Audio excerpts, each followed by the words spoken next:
جالب یه چیزی دیگه، بادمجون هم داریم. اگه کسی بادمجون هم خواست در خدمتیم.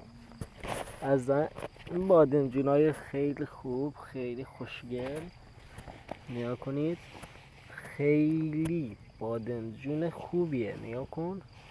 نگاه کن این هم از بادمجون های منطقه رودبار جنوب.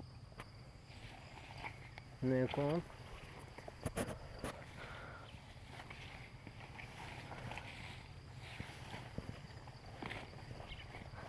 داخل علف زار کاشتیم بادمجون، خوراک خودمون. خیلی خیلی اصلا خوبه. کسی باغچه‌ای داشته باشه یا گیاه به خصوصی بکاره،